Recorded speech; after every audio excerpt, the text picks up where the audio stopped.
representing Rutland 2, which is Wallingford, Clarendon, West Rutland, and the bulk of Rutland County. Good morning, all. I'm Jonathan Cooper, live in Howell. The Bennington 1 district also includes Woodford, Searsburg, Stanford, and Reedsboro. Emily Sherrick Duncan, representing Windows 6, Wilmington, Wedding, and Halifax. Morning, everyone. I'm Tony Nicholas. I am a representative on Commerce and Economic Development. I represent most of Milton and a little bit of Georgia. My name is Abby Duke. I represent the best part of Berlin. It's back. It's back, yeah. Representative Harper Olson. I represent Bristol, Lincoln, Montgomery, Starksboro, and Addison County. And I'm over here to build relationships with the other body in the legislature. Good. Productive time. I'm Tom Chittenden, representing the southeast quadrant of Chittenden County, including parts of Burlington, which is the south end, which I thought was the best part of Burlington. Good morning, Dave Weeks, representing Rutland County, the best part of Vermont. I'm Randy Brock. I represent Franklin County and the northern part of Grand Isle County. Allison Clarkson, I'm Chair of the Senate Economic Development, Housing and General Affairs. And we are so excited to have you all here today because you help our young people in particular. You not only enable Vermont's economy or the bedrock of it, but you also enable our young people to move from being dreamers to doers, which we are really grateful for. And the more they can envision what's possible here, the more of them will stay and do it. So I agree with Mike. We're at a really key point for manufacturing in Vermont, and we're very excited to hear from you today. So take it away. So, yep. So to start this off, we'll have Amy Spear from the Vermont Chamber, Bill Driscoll from Associated Industries, and Andy Giulo, who's with Regional Development Corporations of Vermont, kick this off for us. Good morning. Thank you for joining us. Good morning, and thank you for having us today. As it's already been mentioned, this is such a critical time for manufacturing in Vermont. We're thrilled to have so many champions of manufacturing gathered here to elevate the sector that drives Vermont's economy forward. Vermont's manufacturing industry is a powerhouse for our economy. It generates approximately $3 billion in economic impact, representing over 8% of our state's GDP. Manufacturing businesses make up 10.5% of Vermont's workforce, supporting around 30,000 jobs across diverse sectors. And these positions typically offer wages above the state's average, providing workers with greater economic mobility. Manufacturing in Vermont is far more than just an industry. I think you see it coming to life today in this room. It's a cornerstone of our state's economic health. It stands as a leading employer, not only that fosters communities with good, steady jobs, but it also drives the innovation that keeps our state competitive in a rapidly evolving global market. I encourage everyone to ask a manufacturer in the room today, what do you make? I think it's very fascinating when you go around the state. There's a lot of gems, some that we know that are well reported on, some that we don't know. For example, knowing that most of the lenses that were used in PCR testing during COVID came right from a manufacturer here in Vermont. Our manufacturers produce high quality goods that resonate far beyond our borders. They are the heart of globally recognized businesses and technological innovation. Today's joint hearing really underscores the critical role of manufacturing. So I do want to thank everybody for their time, attention, and engagement today. And with that, I will pass it on to my colleagues here to say a few words as well. Sure. William Driscoll with Associated Industries of Vermont. Definitely appreciate all of you folks making time for us and for everybody in the room for coming. This concept started last year when the AIB and the Chamber brought about a half a dozen folks into the House Commerce Committee to showcase the diversity of manufacturing and the key issues. And this year we have more association partners involved. We have a larger hearing and a little more than a half a dozen folks around the room. So it's great that this engagement is growing. Hopefully that will continue year after year.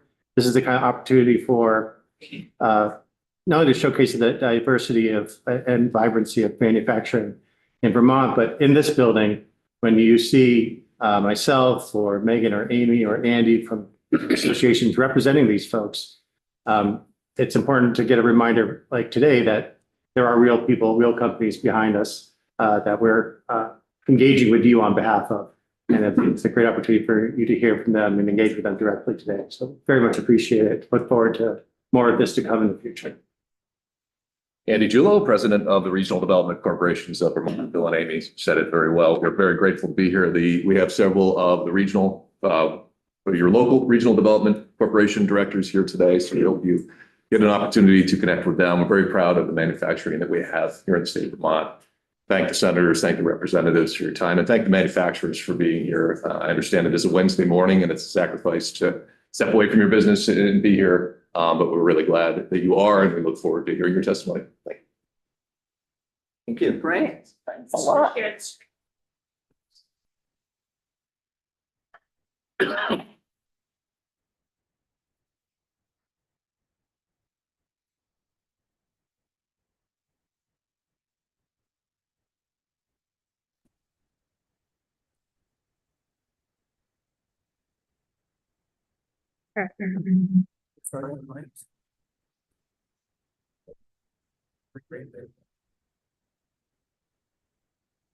Technical challenge. Somebody needs to mute. It's this one. There we go. Got it. Okay, great. Thank you. We know who that is. Mike Rainville.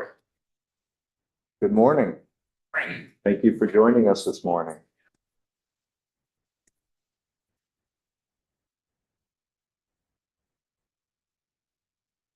So my name is Mike Rainville. My company is Maple Landmark Woodcraft in Middlebury, Vermont.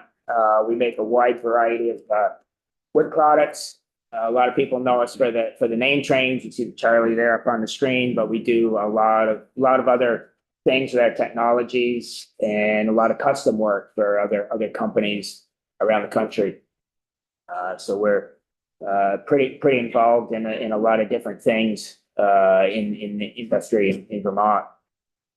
So Maple Landmark is a company I started 45 years ago. We have about 33 people right now, kind of in the middle of hiring, so I don't know what the count is. We've been, I grew up in Lincoln. I've been in my business in Middlebury 29 years ago, and we've been fun making stuff. That's what we do. We make stuff. So I thank you for the opportunity to kind of give you some of my experiences and thoughts. Generally about manufacturing, I think it's good to point out that it's not just the big factories you might see in your mind. Manufacturing is not about having a big building with smokestacks and your name on the top of the building. You go just when you come and go from Montpelier, you probably go by nondescript buildings that the lights are on. There's some cars parked there at 6 a.m, and they're probably making something. And if you stop to look inside, you'd probably be amazed at what might be going on. There's a lot of technology that's used on small scale in Vermont to very good advantage. Things that will ship all over the country or all over the world. This kind of small business focus is what's an opportunity in Vermont for somebody to have an idea and grow it and be kind of a little economic driver for their local area. However, no matter the size of the company, it's always very fragile because business changes fast nowadays, and things can turn pretty quickly on you. So it's important to kind of respect that. A manufacturer is not some institution that's been around forever and going to stay forever. They come and go. In Vermont, we see companies growing and leave. That's kind of a reality. We're kind of a feeder, actually, of ideas for the rest of the country in some ways. So I'd like to appreciate first the support for the Vermont Manufacturing Extension Center, VMEC, which is a major supporter and advisor for Vermont companies to learn production techniques and just a whole variety of marketing and business issues and innovation and whatnot to, somebody starting a business doesn't know it all. You have to learn from somewhere. And I've worked with VMEC for 29 out of the 30 years, and it's been very helpful for my business. And I've been on the board for quite a few years too for VMEC. So I also thank the legislature for the creation and support for the Working Lands Initiative.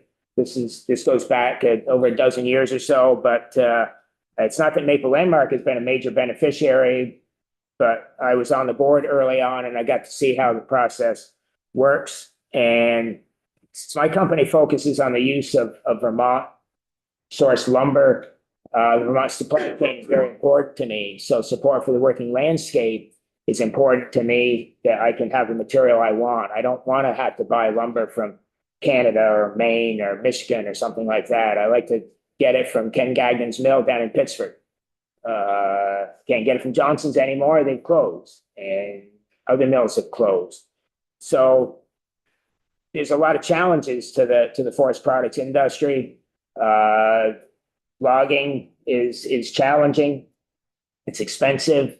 People are aging out. The mills are closing. It's a sector that's under threat. And the working lands is not necessarily the answer to the whole thing, but it kind of helps to have recognition and respect. Because that's about rural economics, because that happens there's some impact in every town in the state. It's not some central manufacturer somewhere, but it's dispersed across the entire rural economy.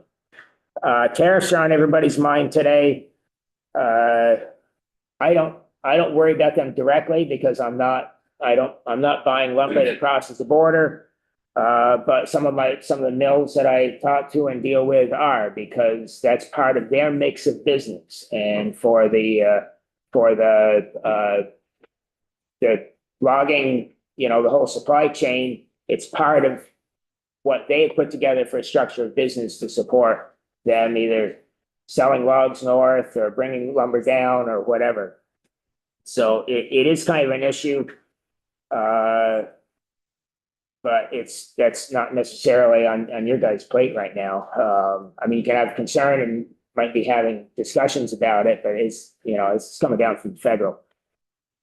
There are issues that are closer to home.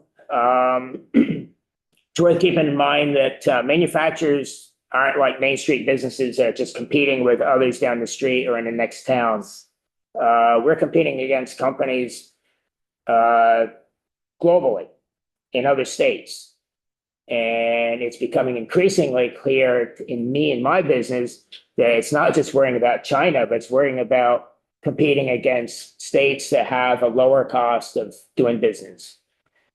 Michigan or South Carolina or Missouri or places like that. And it's, the whole affordability issue is certainly on the table for a manufacturer. It's not just a thing about families, but I want to keep doing it here because it's where I grew up. I had a conversation with another business the other day, and we kind of agreed that we could probably pick up our businesses, go to North Carolina, and be the better off for it.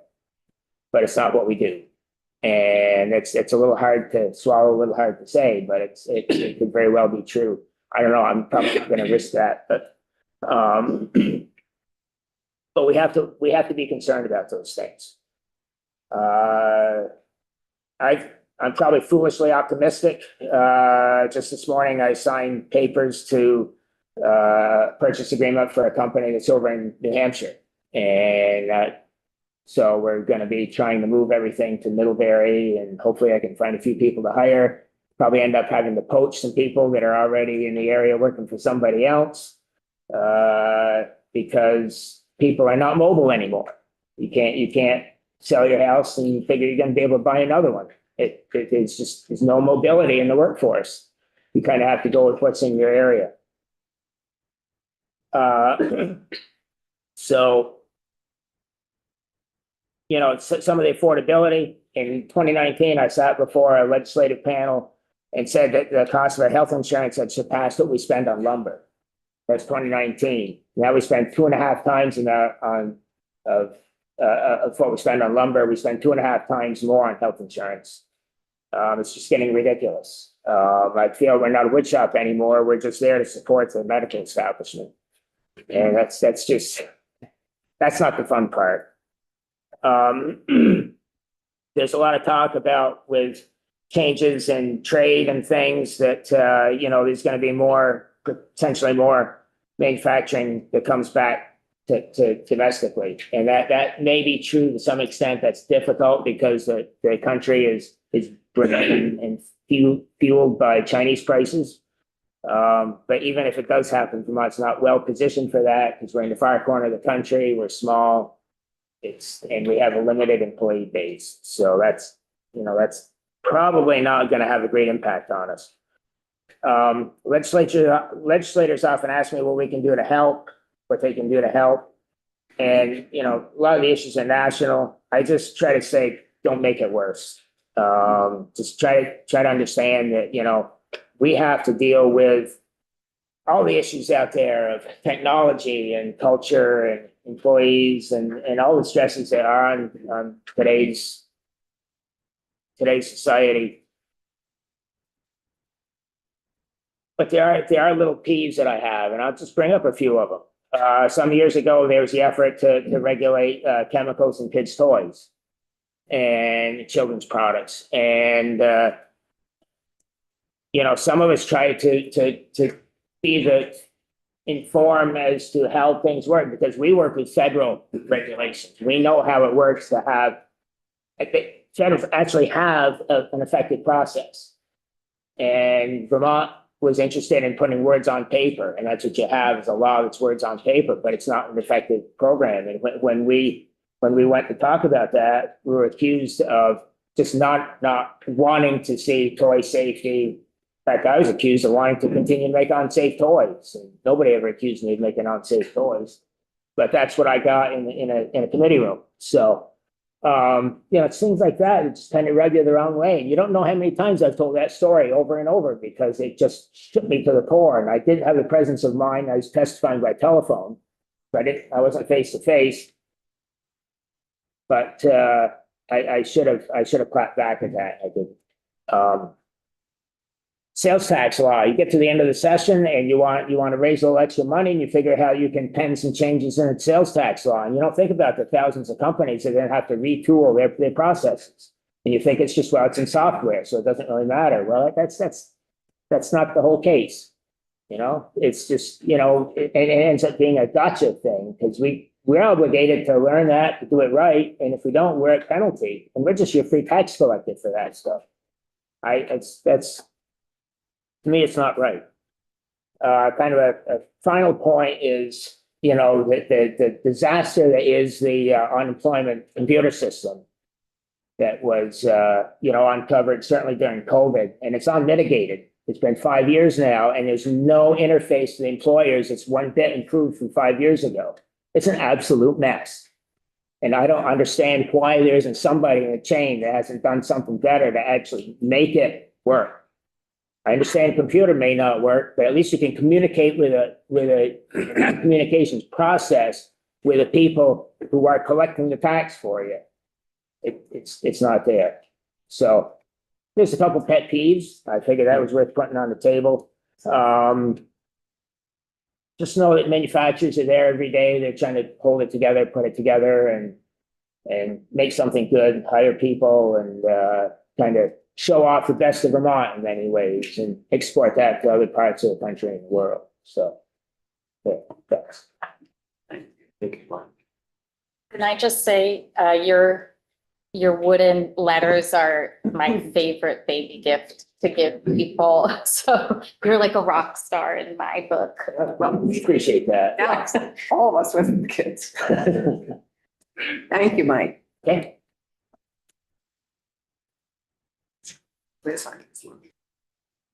Jim Trends, come join us.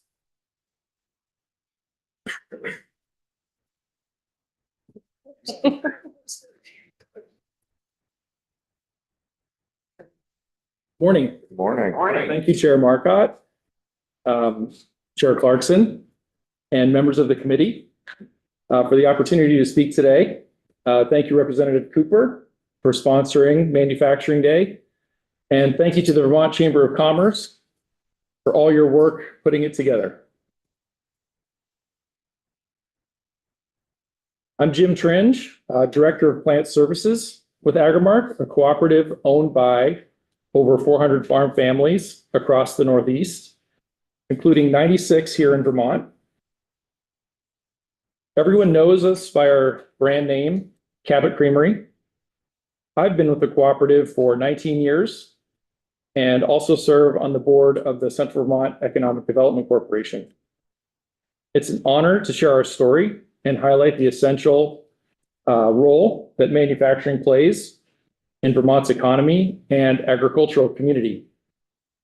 For over a century, our cooperative has produced award-winning dairy products. Founded in 1919 by 94 farm families, our business was built on the principle that we are stronger together than we are alone. A belief that remains true today. Our 400 farm families produce about 3 billion pounds of milk annually. It takes over 1,000 employees, more than 600 of them here in Vermont, to transform milk into high-value dairy products and bring them to market. We return the profits to the farm families in our cooperative. Oops, let's go back a bunch. Last year, we produced 153 million pounds of cheese, 43 million pounds of cultured products, 56 million pounds of butter, 36 million pounds of whey, and 71 million pounds of non-fat dry milk. Producing these products requires precision, innovation, and a commitment to quality. Here you can see our operational footprint. Oops, this is our farmer footprint. Well, A couple slides behind here. All right. Operational footprint. Our Cabot campus is home to cheese and cultured product manufacturing plant, as well as our packaging facility. This is our largest campus in terms of people. It is critically important to our operations and has been the most difficult to staff in recent years. The Middlebury plant is our largest cheese plant. It is also home to our whey dryer. We have cheese aging facilities in St. Albans and Winooski, Vermont. When the cheese is ready, it is sent to Cabot to be cut and packaged before being transported to the Montpelier distribution facility on Gallison Hill, where it is loaded onto trucks for delivery to our customers. We also have a fulfillment center in Barrie. They manage our direct-to-consumer business and ship marketing orders, sales samples, and our award-winning competition entries. We have a retail store in Waterbury and a new location in Hardwick at the historic Yellow Barn as of last summer. We have 2 corporate offices, one located in Waitsfield, Vermont, and the other in Andover, Massachusetts. Beyond Vermont, we also operate a cheese plant and farm store in Chateaugay, New York, as well as a butter and powder plant in West Springfield, Massachusetts. We also have a warehouse in Enfield, Connecticut, for the powder products we make in West Springfield.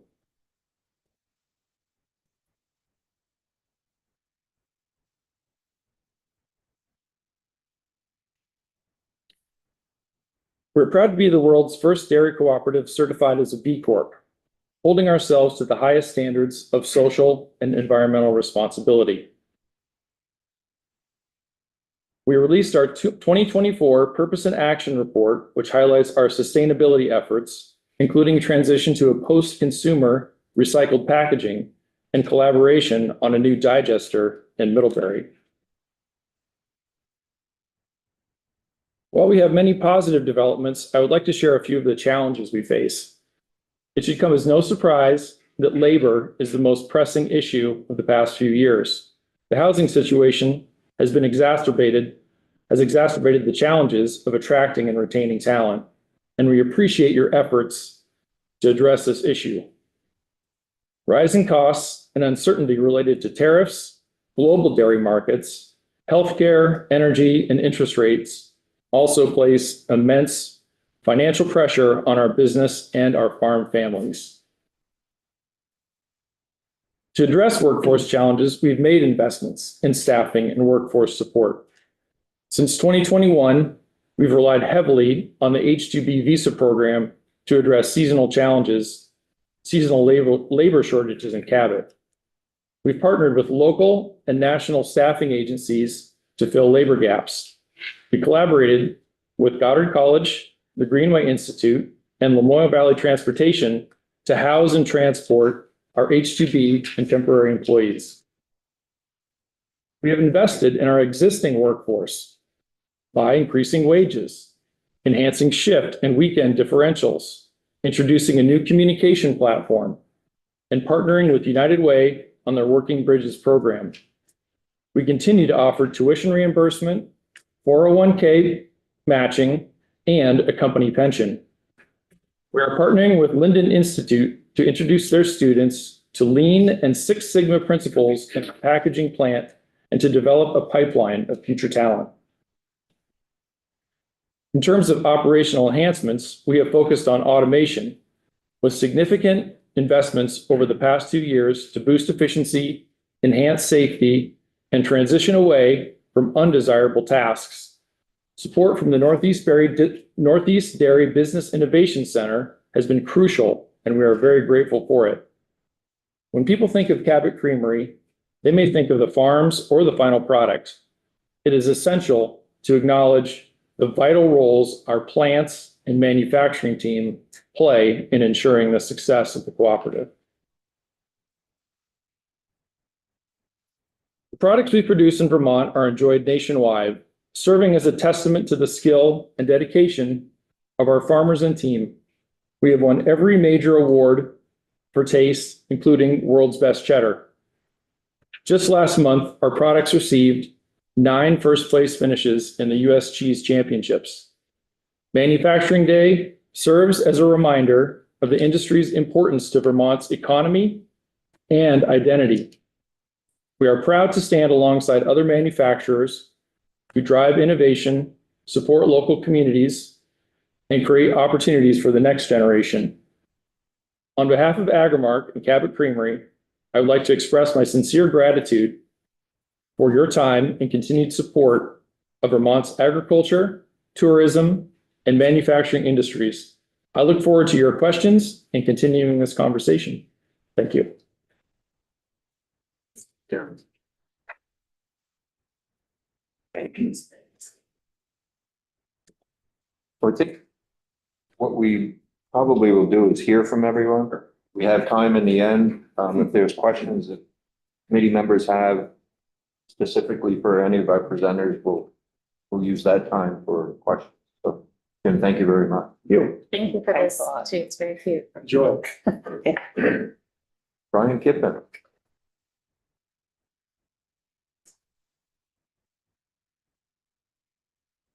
Morning. Good morning. My guess is, there we are. Oh, Technology. So good morning, and I appreciate everybody for being here and for inviting me. My name is Brian Kippen. I own 2 manufacturing companies in the state of Vermont at this point. I came to Vermont as a young child and grew up here and left when I was 20 because my mother suggested that I go see the world. I'm a U.S. Marine veteran and I'm a business owner. I moved out to the San Francisco Bay Area and realized that auto mechanics were not what I should be doing. I found that manufacturing was my passion. But I didn't know that because in Vermont, there is a ton of manufacturing, but manufacturers rarely open their doors. So one of the things that I've done since coming back is make sure that I have my doors open to those people who want to know what happens in that building, that red building, that green building. Like has been said earlier today, there are so many vehicles that are parked in front of nondescript buildings in Vermont and nobody understands what's going on there. They just need to stop. They should stop. We've had a few flat tires in our parking lot and people come in. They ask us what we're doing here, which is really wonderful. But we have no signs. Part of that is because it may not be necessary that people know what we're doing because it's truckers that come and stop by. But I have been promoting open houses for manufacturing since getting back to Vermont. So my company is now going on 14 years old. I still have a facility in the San Francisco Bay Area. When I came back to Vermont in 2019 for a friend's birthday, I realized that there was a piece of property for sale. That property had to go through a brownfields revitalization. We also took advantage of the Vermont, the VEGGE system, Vermont Economic Growth Initiative. It's one of those many acronyms that we have in the state. And for me, it was phenomenal because one of the things that is difficult as a business owner is obtaining funding. But one of the things that I found was wonderful about the VEGGE program is the fact that you were held accountable for what you said that you were going to do. And I think that that's one of the programs in Vermont that's really wonderful. So as I'm growing the company in Vermont, I realized that Vermont has so many positive things for manufacturing. We have a Vermont chamber that is promoting manufacturing. We have VMAC, we have an education. We're in Randolph. We're very close to what was VTC, Vermont State University. I quickly got on advisory boards. I got on an advisory board for VTC. I got on an advisory board for the Randolph Technical Career Center. And it's imperative for a manufacturer to understand who's going to work for them, where we're going to get materials, things like that. I firmly believe, after being in Vermont again now for 5 years, that manufacturing can be cellularized a lot better than it can be brought into a huge facility like it used to be. I mean, we had Precision Valley or Precision Alley, whatever you want to call it, and we had very large manufacturing in Springfield, in Windsor. And one of the things is people don't live in cities in Vermont. Many people come here because they want to live outside of the city. Chittenden County is our largest county, but there's so many people with the hand skills that are outside of the large places. There are manufacturers in this room that are in the large places that have huge problems acquiring talent. And that goes to housing. But I think it also goes to the fact that so few people understand what's going on in manufacturing. So in 2022, Randolph Technical Career Center called me and said, we need an educator for our advanced manufacturing program.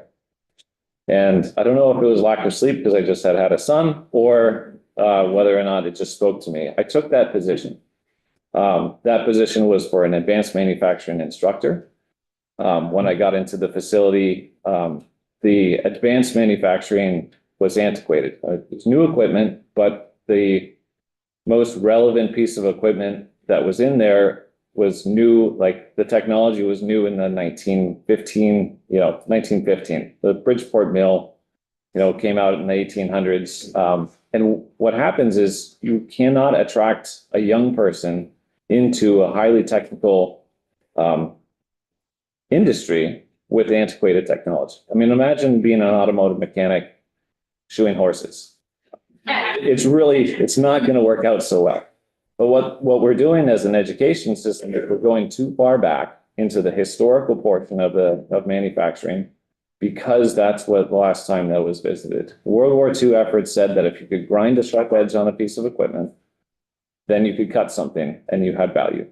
Today, we have equipment, we have technology that allows somebody who's able to think with their mind, use their hands, and get there a lot faster. So I went to my advisory board and I spoke to them and I said, this is what I believe we need. So I went and I made a purchase of capital equipment for the school in order to get us to the modern manufacturing. CNC equipment is what we needed. But what happens is we only had, that year I had 8 students. The following year I had 12 students. I graduated, all the seniors that I graduated last year went off into industry. But the number of manufacturers here who could use somebody is far greater than 6. So we're not doing enough, but we're also not doing enough as an industry. So it's not just, it's not just people in front of me, it's the people behind me. We all need to get together and figure out a better way to do this. I would say that, there's so many positives in this state. I know that there's negatives. There's always going to be negatives because we can't agree on anything, but we can agree on some things. And that's in order to lift manufacturing in this state, we need to figure out a way to get more young people interested. And for us manufacturers, it's about getting young people in the doors to see what it is. Not only that, but the parents. As an educator, I had students, so Randolph Technical Career Center is at the end of the Randolph Union High School building. There is a hallway, and there is a line in that hallway that you do not cross because it is seen that technical education is secondary. And it is really impossible for a young man or young woman to come in and if their parents are saying, that's where the dumb kids are, that's where the students are that don't want to learn. My students really wanted to learn, but they did not have the competitive edge because when you come into a technical center, oftentimes those kids just have not been taught how they can learn. But you also don't get the students who may want to become engineers who would be much better engineers with hand skills. We have to break down some of these barriers. Some schools do it better, but again, when you're fighting for the same students because of the funding, if the funding is following the student as what we'll call a standard educated student is going to be, in quotes, easier to contend with than a technical student, because maybe it's discipline, maybe it's the way that they act.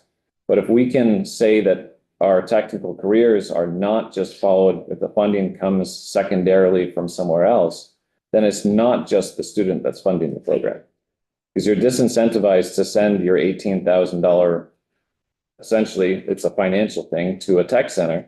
So that is a good student, one who's easy to teach, than a complicated student who is going to need a lot more from the educators. And not to put something against myself, I am not classically educated. I went to Weber State University for 7 days. And so I spent more time driving to college and driving back to Vermont than I did being educated.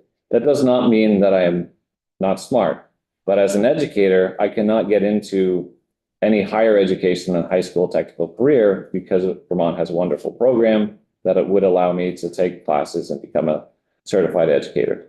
But I cannot go to the college level. I have done college level education with a professor, but I was the educator. So they were paid way more than I was, but I was the person who was teaching.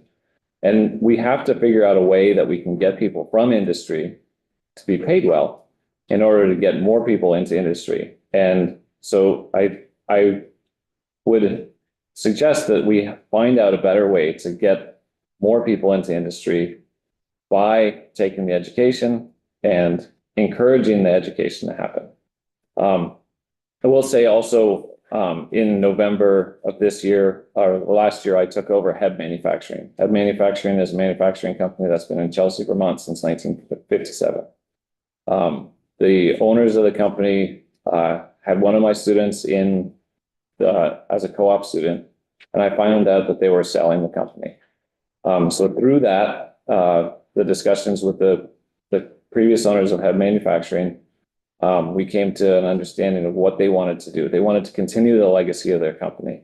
And it's very difficult if few people understand. I mean, Heb has a great staff that I was able to retain 16 people on staff.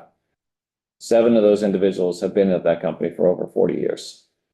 So to those of you who are good at math, or those of you who aren't, that's a lot of years in the manufacturing. But it's also, you can understand that if they start at 18, they're getting pretty close to retirement. Many of them have far surpassed retirement age, but they have a passion for what they're doing. I rode my bicycle past that building as a kid. I never knew what went on until 2021. So that's a problem. And so we skipped generations of manufacturing because there wasn't an incentive to talk about it. And I think a lot of the people who have worked at that company it was a pretty dangerous job to do in the 1950s, 1960s, 1970s. And in order to make revenue, you were using old equipment. And we've come to a point now that in this industry, you can walk through a facility, you should wear protective eyewear, but it's very unlikely that you'll have an issue if you don't. What does HEB manufacture? HEB Manufacturing, it started out as a 4-slide manufacturing company. So 4 orthogonal strikes on a piece of wire or metal in order to form a component. So everyone here has a meter socket. If you look at your meter socket outside, it has a little wire tag that goes around for that as an anti-tamper. Chances are HEB Manufacturing made that component. And it's one of those industries that's been around for a really long time, and so few people know about it. So as we continue to bring in new staff, we're looking at things. But when I took over the company and I effectively took CAD Vermont from 8 employees to having 24 employees, my healthcare costs went up. We spend almost $300,000 a year in healthcare, which is a significant portion of the income for the company. I also have a California facility, and believe it or not, California is really cheap for healthcare, far better plans, less costs. And a lot of that, I believe, has to do with the fact that the state of Vermont does not have as many people paying. And I will say, this is probably not going to be popular, but as a business owner, if you decide not to have business-sponsored healthcare, the fines are very, very little. So, as a 1 month, for your healthcare premiums for your staff, for us, it's over $20,000 a month. And that's quite significant. The penalty not to provide that means that you're incentivized not to provide the healthcare. The other issues that I see with the healthcare portion are, not to say it's a bad thing, but if your staff is penalized in many ways by having the healthcare provided by their business, because I think the threshold is way too high.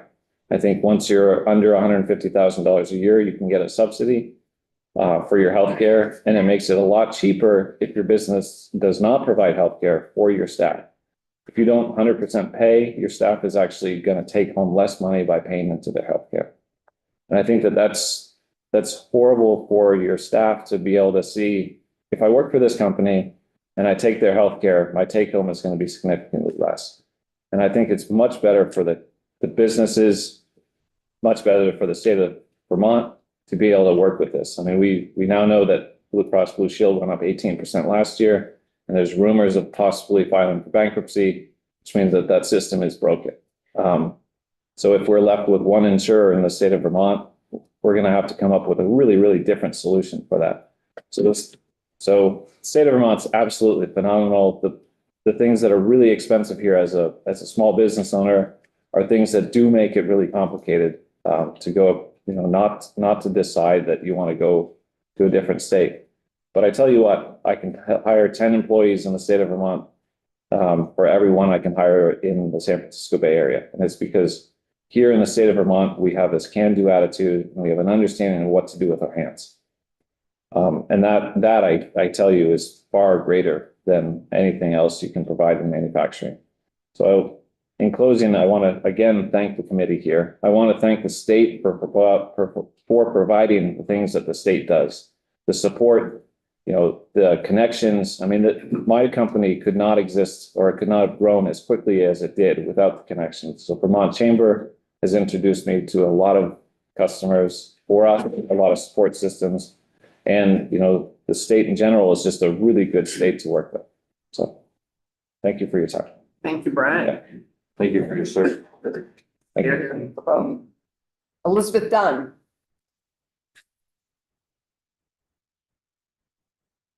Morning. Good morning. Morning. Thanks for having me. I'm a little nervous.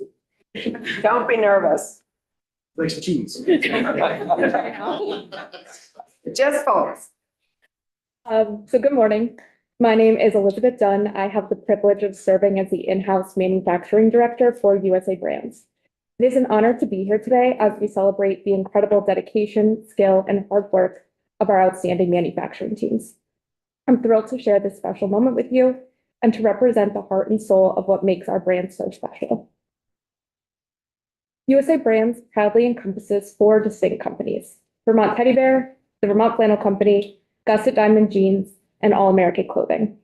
At the core of USA Brands is a commitment to high-quality, American-made goods, a principle that defines our mission, supports domestic production, and celebrates the spirit of American manufacturing. The 2 companies you might be most familiar with, and the 2 that I will be speaking about today, are the Vermont Teddy Bear Company and the Vermont Flannel Company. These beloved brands have been proudly manufacturing high-quality products right here in Vermont for decades. The Vermont Teddy Bear Company since 1981 and the Vermont Flannel Company since 1991.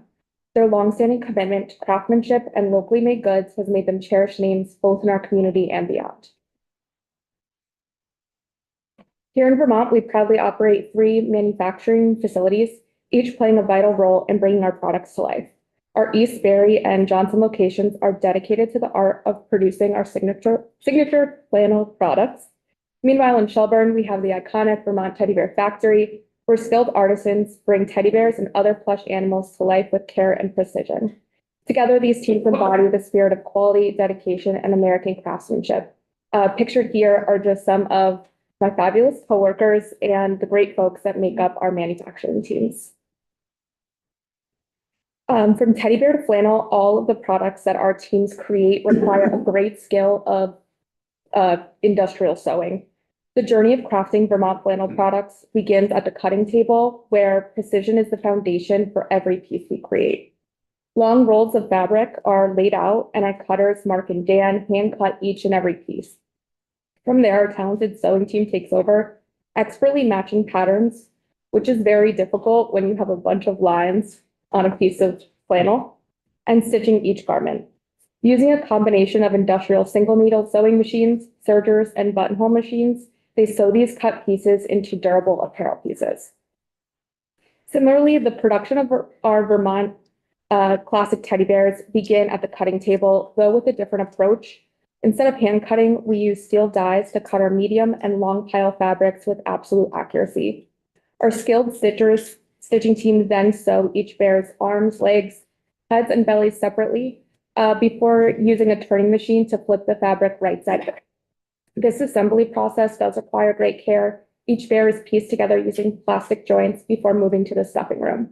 Once stuffed with recycled stuffing, the bear is then back seamed by hand. Sewing plush bears does present unique challenges compared to sewing apparel items. The long pile fabric and limited seam allowances demand exceptional attention to detail and a strong sewing skill set due to the thickness of the material that our sewers are working with. Mastering the craft of bear making is no small feat. Our artisans undergo nearly a year of training to perfect this technique. I'd like to share some stats with you about our manufacturing team. Our manufacturing team is made up of 30 dedicated individuals, all of whom call Vermont home. Among them, our most tenured stitcher has been with the Vermont Teddy Bear Company for 32 years. Collectively, our current staff brings 205 years of experience to the craft.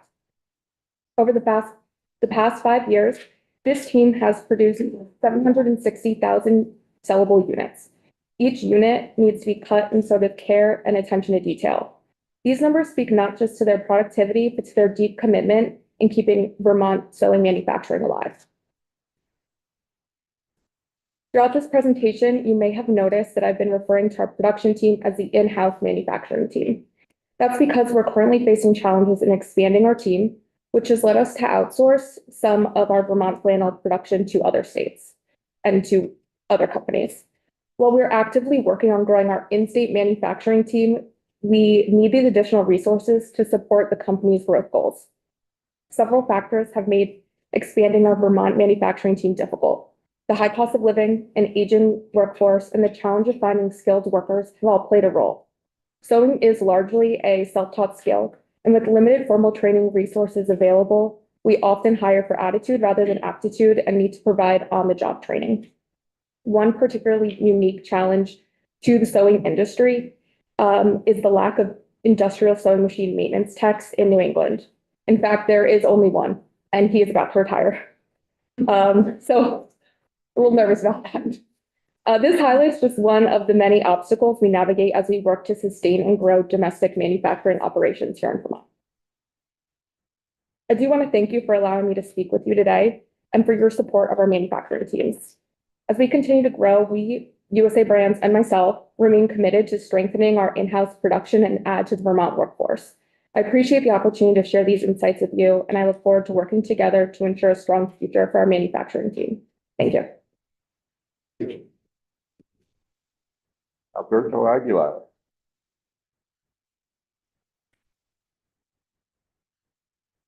Morning. Morning. Thank you very much for the opportunity to talk here with the committee. My name is Alberto Aguilar. I'm the CEO and president for Carriage Reels. Carriage Reels is an employee-owned company, 100% and governed.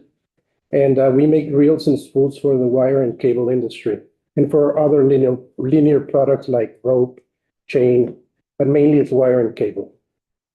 We've been around for next year, 75 years in Vermont. It started in Vermont, and that's where we are. So first, a short video of who we are and where we are, how we've grown. Here we go.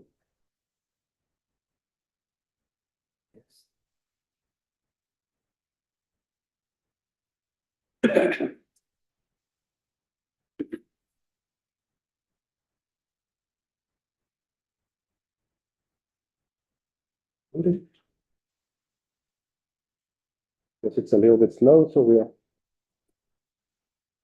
Yeah. It's slow. Let's see if it works.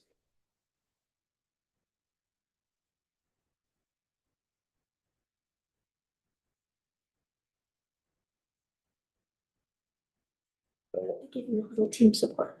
Yeah. Yeah, sure. Okay, gotcha.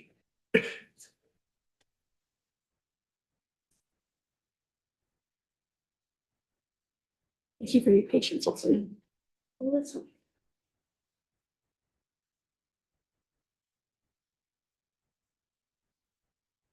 And there is no sound. There is no sound. Good sound.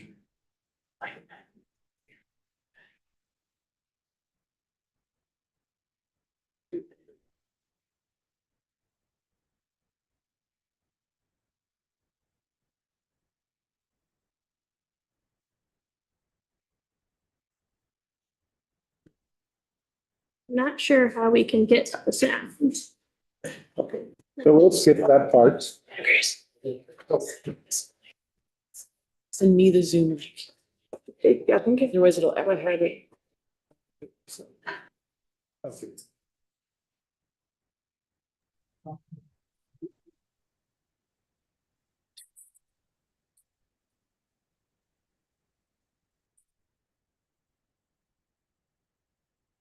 That doesn't work. I'll send you the Zoom link. Yeah, that's gonna be a problem. You're gonna have an echo. It's okay. It's okay. Don't skip it.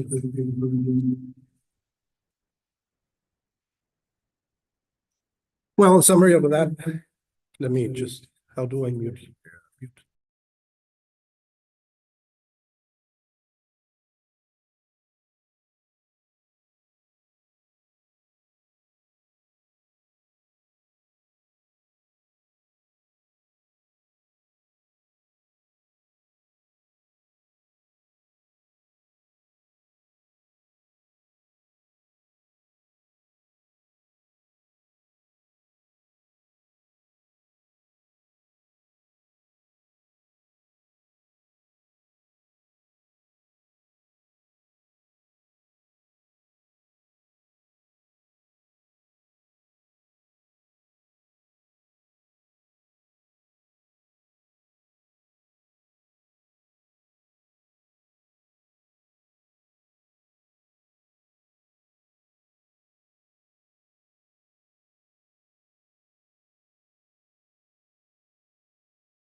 Okay. Thank you. Great, thank you. Thank you very much. Meg Hammond. You're right there. My mom always told me I was high construction.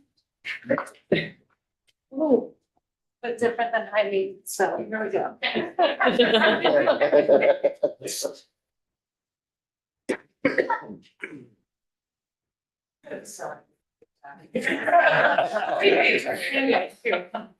Is it okay? So I'm just gonna go over here. So thank you all for all of the work that you do. I really appreciate it. And thanks for letting me speak today. My name is Meg Hammond, Generator Makerspace Executive Director. And I'm a generator because we're Vermont's premier makerspace. We bring people of all ages and backgrounds together around the act of making. We empower and build confidence. We celebrate fail fast, which helps us iterate and problem solve.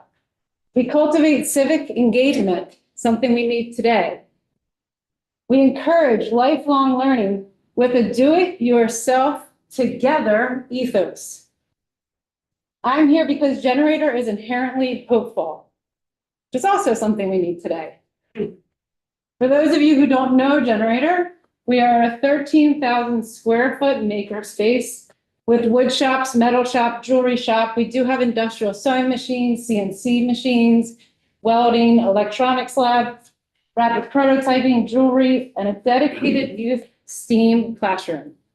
We also have 25 maker studios and an artist in residence studio, and we're located in Burlington, Vermont.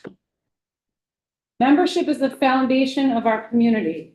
We bring engineers, artists, creators, problem solvers, innovators.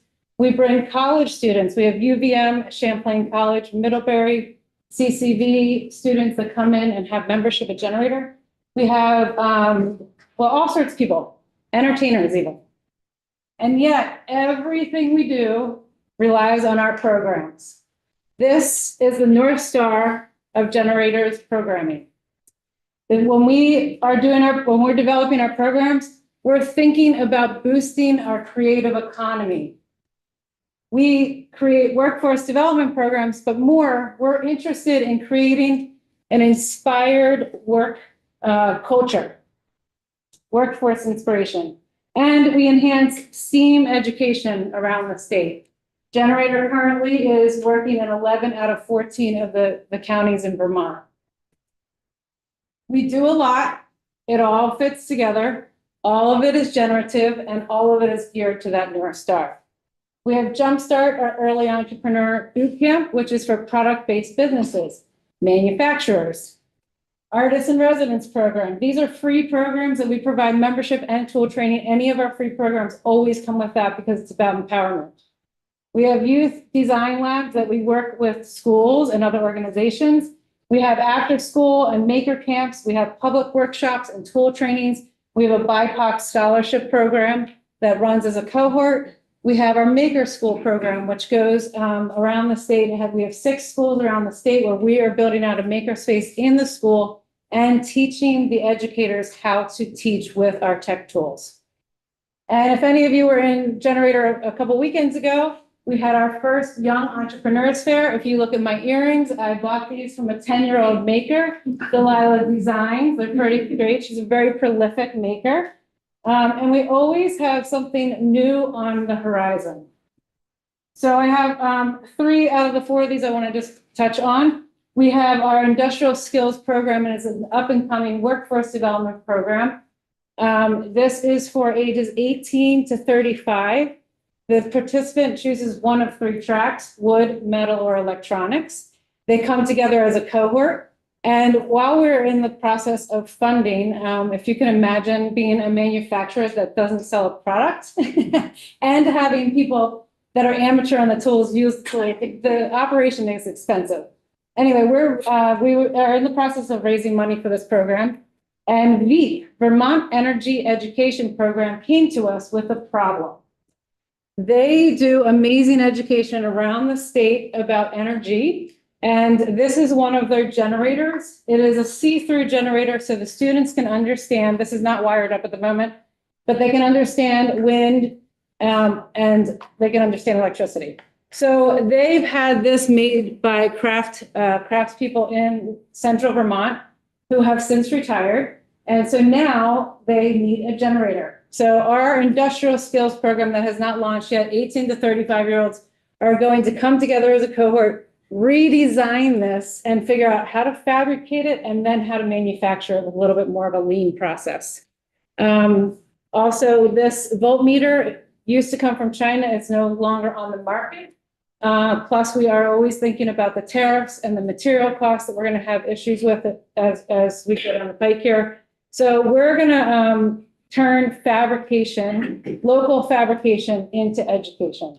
And then these are going to go out to the K through 12 and be even more education for those students.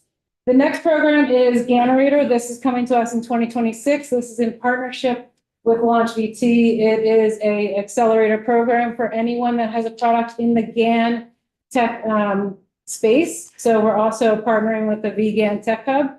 LaunchVT is going to build the curriculum. We're providing membership and tool training. And also we have a $50,000 award from the SDA to upgrade our electronics lab to be a greater playground for electrical engineers.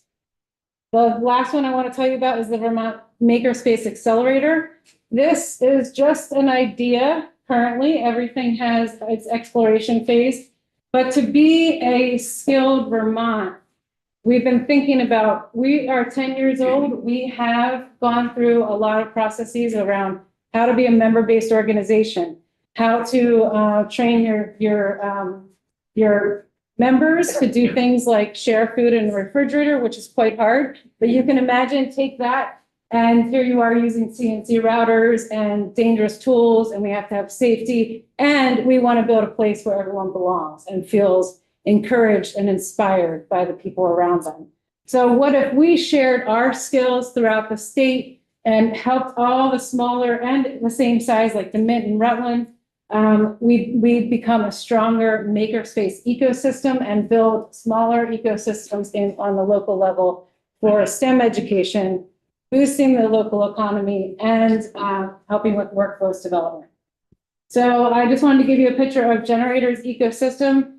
At the heart here, we're a maker community. We work with towns and cities, manufacturers, BMEC, K through 12 schools, students, educators, parents, tech centers. We also are working to help flip that stigma around tech center, because we have arts and we have things that are exciting, and we are a community space, not just a college, not just a school. And so we have this opportunity to inspire tech education. Colleges, universities, artists, creators, problem solvers, innovators, willing workers, we have them. And we have skilled mentors, volunteers. We also connect ourselves with the national makerspaces to learn from everyone in the nation. We work with state and federal agencies. We work with business leaders, entrepreneurs, chambers. We work with Vermont professionals of color. We work with Vermont Futures. Everything that we do is about how can we partner with everyone else. So why makerspaces? Why makerspaces in a rural landscape? Yes, because they're hopeful, but how can we support manufacturers? Well, I want to just say the biggest thing is that we are innovation hubs.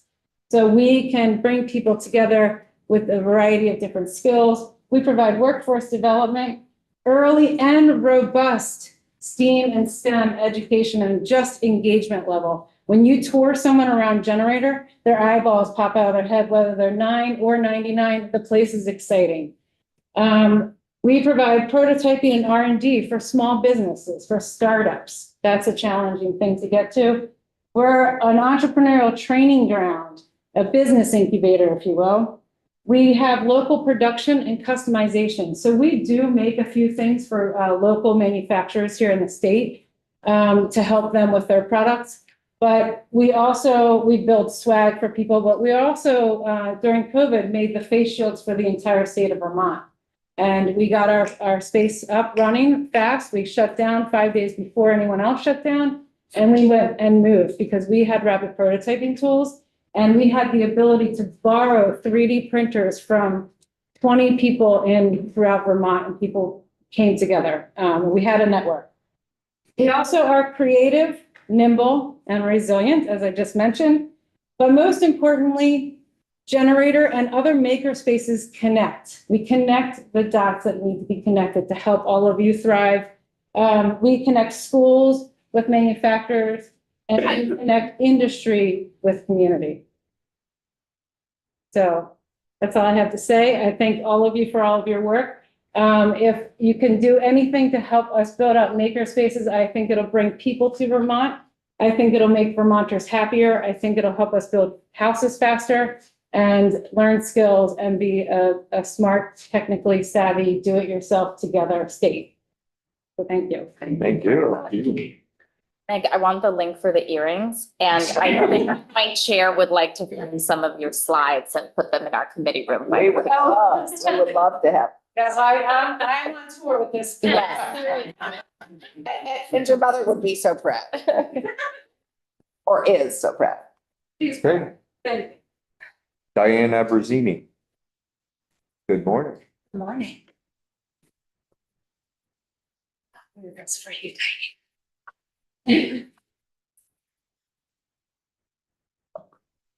All right. Legislators, thank you for this opportunity to speak with you today, and Vermont Chamber, thank you for organizing this forum. My name is Diane Abruzzini, and I am the co-founder and COO of Rigorous Technology, a robotics automation company based in Williston, Vermont. We design and build robotic equipment for manufacturers, helping reduce repetitive, strenuous tasks. And as a manufacturer that also serves manufacturers, we have a unique view into the challenges and opportunities Vermont businesses are navigating. We work with companies that build great products, a tradition rooted in the state's maker culture. Vermont is home to household names like Cabot and Ben & Jerry's, but also other firms like Hazlitt and Chroma that are global leaders in their high-tech niches.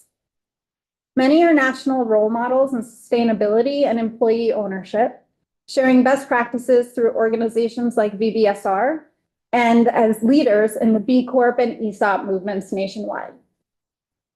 These companies are productive, values-driven, and rooted in community, not to mention employers of over 27,000 team members, which is down from nearly double that in 2001. Manufacturing offers unparalleled upward mobility. The sector provides both entry-level roles as well as long-term career paths in operations, engineering, sales, finance, IT, and more. I met CEOs who got started on the plant floor and those who carry on fifth generations of their family legacies. Today, we're in the middle of a workforce crisis, and Vermont may feel it more acutely than neighboring states. I hear stories like this every week. We have someone who's done this job for 30 years, but they're retiring. Other team members just can't keep up, and we don't actually know what we're going to do when they leave.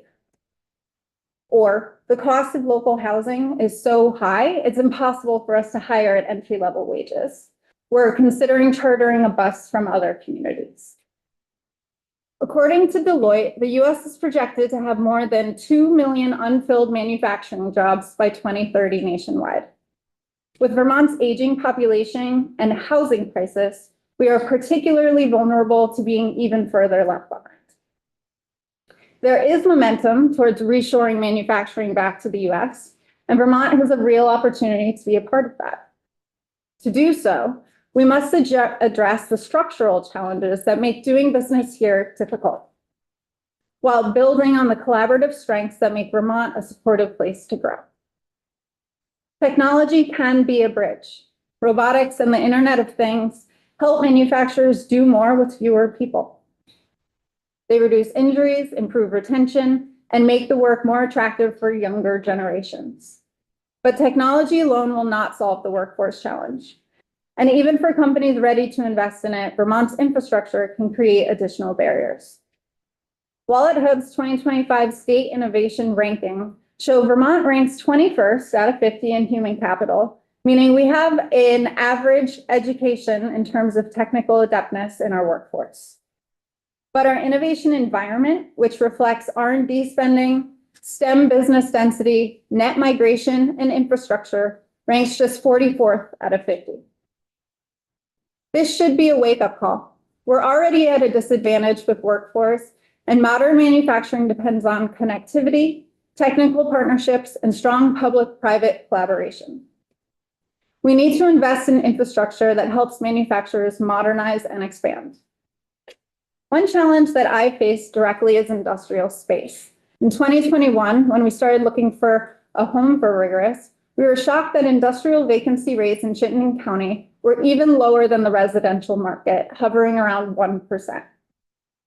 We benefit from the collaborative nature of Vermont businesses, building our first location inside Vermont Cranberry Company's newly renovated barn.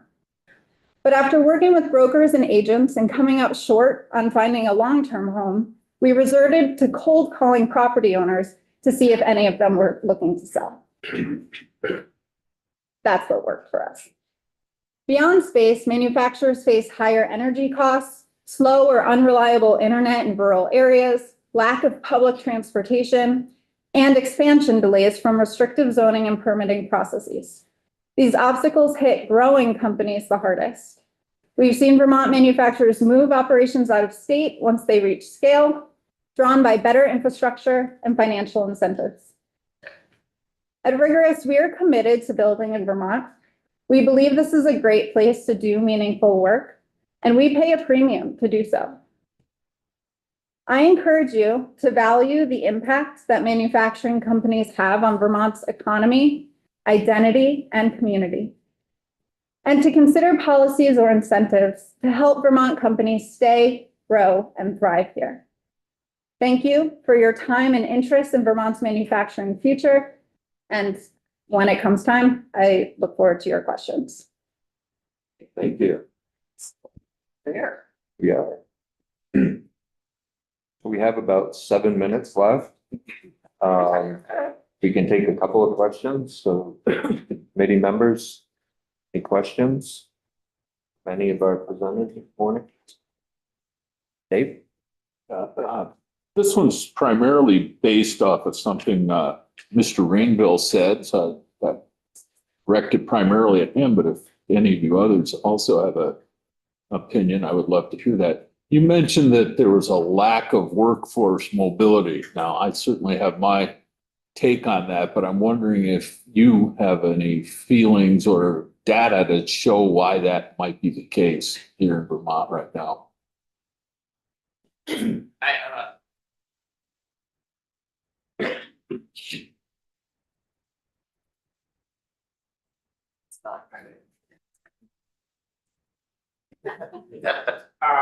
Well, I mean, I personal anecdotes, I guess. There are national statistics to say people are generally less mobile than they were 20, 30 years ago. They just don't move as frequently. But the issue is if when housing is tight, people are kind of locked into where they are. That's really the bottom line that we experience here is that people are looking for jobs within their commute distance of where they currently live because they can't move to another location.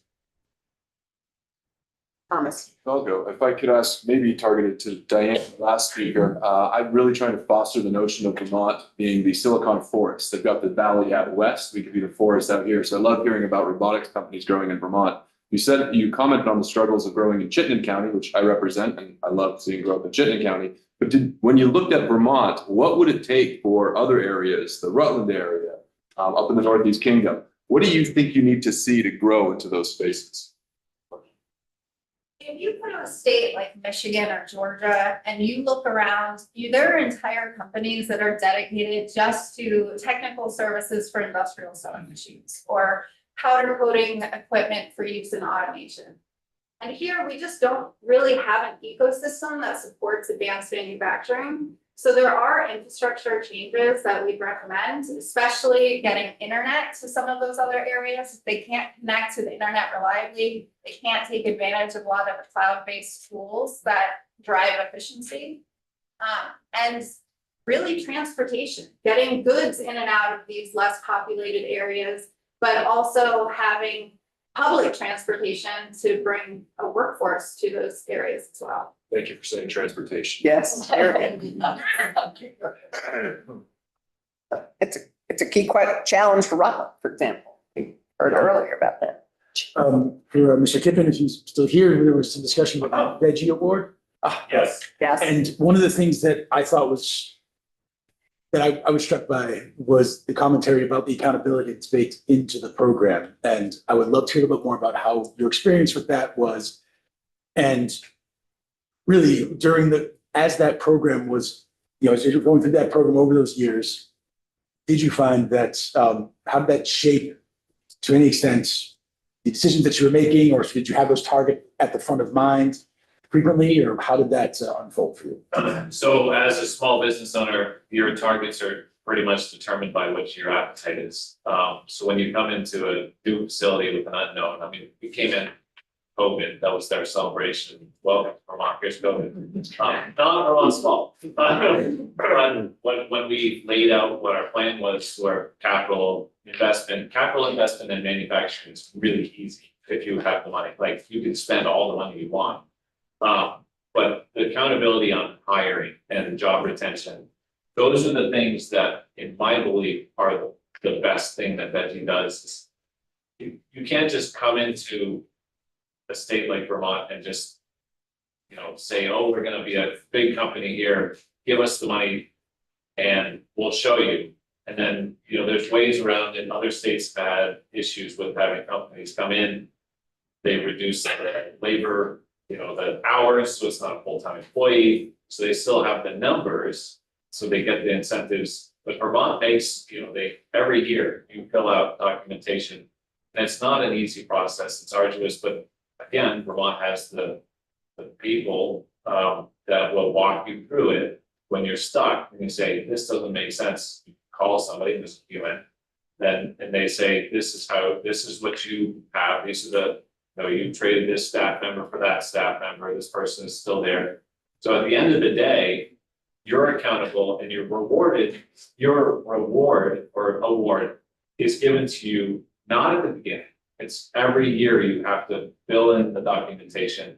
And for us, it was, I believe the entire award was $65,000. That's not a ton of money, but that is a differential for, say, a month of electricity or something along that. But getting into any one of these things, like taking on a second company, I've now got the taste and the flavor of how to do brownfields, how to do veggies, so I can actually go through and say, it is far easier to take a pre-existing situation and revitalize it, to take staff, we trained everybody that works at our company, we didn't take from other companies, and it allows us that. But it also gives me the peace of mind to know that the amount of work that I do for that small amount of money is justified by the taxpayer. So if somebody argues like, oh, you got $65,000, you want to see how many hours we spent to get that just on the admin and the, and training, it works really well. And it's one of those systems that, unless you educate yourself on how it works, it seems like a handout, but I'll tell you what, any company that wants to go through the Veggie program, you will see it is phenomenal how it works. And it's really nice to know that they got to hold themselves to it. Thank you to all of you who are here. I'm just curious, so many of you, most of you are exporting out of the state and out of the country. And as we face the tariff challenge and the retaliation that we may face internationally, what are some of the protective strategies you're thinking of, if any? I am sure you're all so clever and ahead of the curve here that you're going to share with us some of what you're thinking about how you're going to survive this period. Any thoughts on, is that too big a question? Yeah. Before me with Matt Bowley down in Arlington, Vermont. Okay, Matt. Thank you. There's always winners and losers for this, and we're seeing both sides of this at back. So contract manufacturing, we don't make anything for ourselves, but the amount of quoting that we're doing right now on the positive side is through the roof. So the reshoring, making tooling decisions to make things in America are real right now. A lot of quoting, we haven't landed any yet, but the indications are that some of the biggest programs we've ever looked at. On the flip side, all the costs from the common commodity trades that we get overseas we're passing that on to our customers. So at the end of the day, they're good at just getting more and more expensive. So kind of kind of tale of two sides here with our business. Thanks. Anybody else? Oh, yeah, fine. John Schultz, super thin salt, I guess you can tell overpaid. And 20% of our business is in Quebec, so we're quite concerned about retaliatory tariffs. But in a different sort of way, because a lot of that 20% is resharpening. We have a delivery unit up there, we resharpen the salt, but it's just our own specialty, very few other salt. And that means we need to have paperwork to authenticate for the van in both directions going through the border, that this item did not change hands. So, you know, it's as much as a business loss, it's a paperwork nightmare. Senator Clark.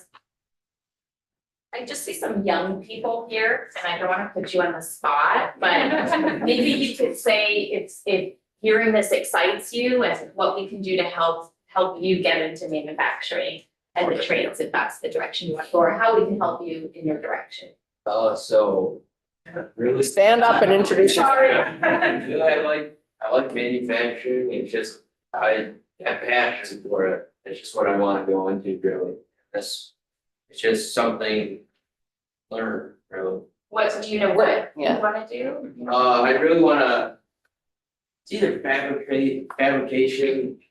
I like to weld more than anything really. So. And where are you in your educational arc? I'm junior year of high school. And which CT, are you working in a CTE program? Yeah, I'm working in Southwest Tech with Mr. Excel here. Yeah. So very high room. Or soon will be. It will be. Soon will be. And so just to go to the CTE program, we are working hard on that financial challenge, and we are, that has been identified for years, and we actually may be close to a solution. And that we are just working through as we work through our educational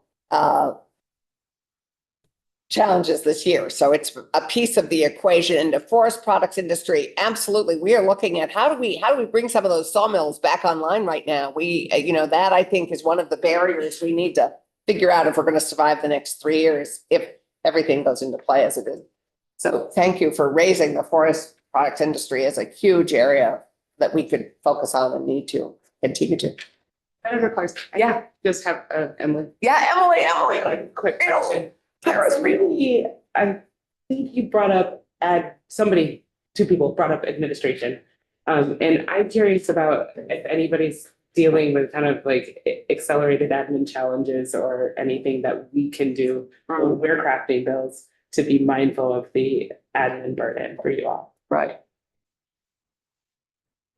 So we create them, reduce. I speak into that. I would say that there is one of the things that the state has done is really good instructions on how to navigate the systems.